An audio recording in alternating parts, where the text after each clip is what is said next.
नमस्कार दोस्तों, आज का जो हमारा अगला टॉपिक है बहुत ही इंटरेस्टिंग है। इसमें आपको हम आज कुछ अद्भुत बातें बताएंगे द्रव्यमान और ऊर्जा के बारे में। आपने सुना होगा कि द्रव्यमान किसे कहते हैं और ऊर्जा किसे कहते हैं, दोनों की परिभाषा आपने पढ़ी होगी। तो द्रव्यमान किसी भी पदार्थ का मौलिक गुण होता है जो उससे छीना नहीं जा सकता है, और किसी भी पदार्थ का द्रव्यमान शून्य नहीं हो सकता है।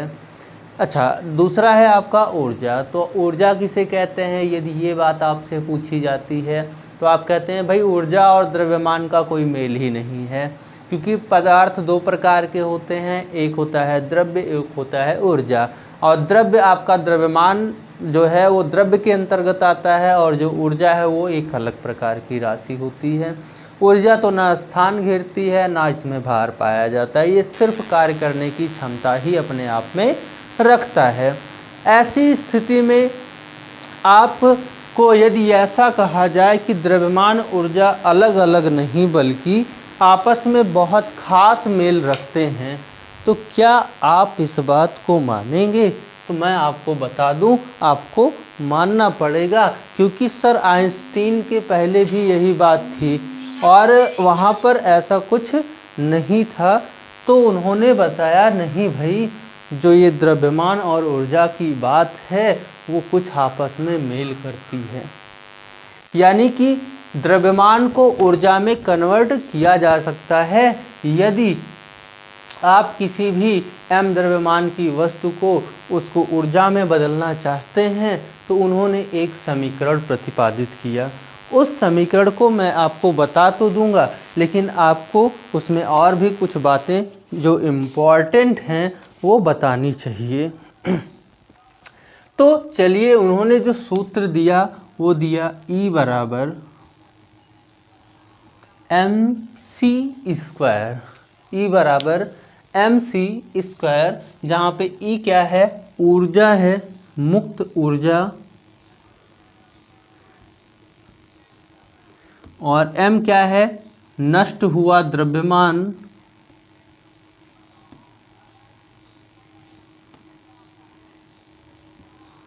और c क्या है, प्रकाश की चाल।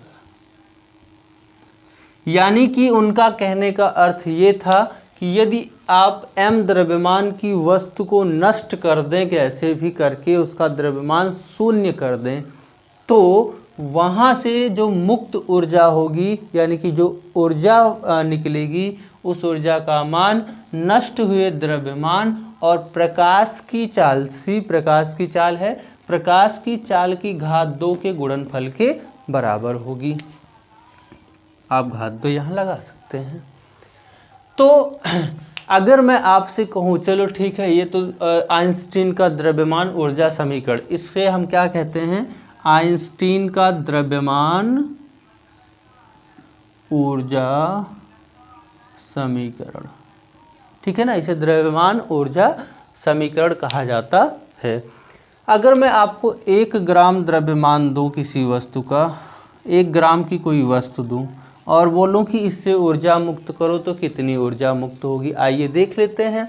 1 ग्राम को हम बदल लेते हैं किलोग्राम में, जो हो जाएगा 10 की घात 3 किलोग्राम। निर्वात में जो प्रकाश की चाल होती है वो होती है 3 × 10 की घात 8 मीटर प्रति सेकंड। आइए देखते हैं कि 1 ग्राम की वस्तु को नष्ट करने पे कितनी ऊर्जा मुक्त होती है। E बराबर m का मान कितना है भाई, 10 की घात 3।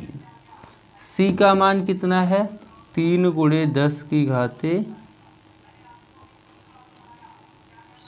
8 का होल स्क्वायर। तो हल करेंगे इसे, आइए देखते हैं हल करने पे क्या उत्तर आपको प्राप्त होता है। तो ये हो जाएगा 10 की घात 3, इसका वर्ग करेंगे तो 3 त्रिका 9, इसका वर्ग करेंगे तो 8 की घात 16। आगे इसे हल करते हैं तो ये हो जाएगा E बराबर 9, कोई संख्या है नहीं 9 से गुणा होने वाली, तो 9 को लिख देंगे।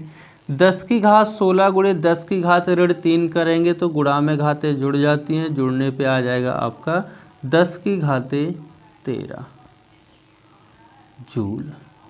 यानी कि आप सिर्फ 1 ग्राम द्रव्यमान नष्ट करके 9 × 10⁻13 जूल ऊर्जा प्राप्त कर सकते हैं। यही आपका आज का टॉपिक था। मिलते हैं अब आपको अगले टॉपिक के साथ अगले वीडियो में। धन्यवाद।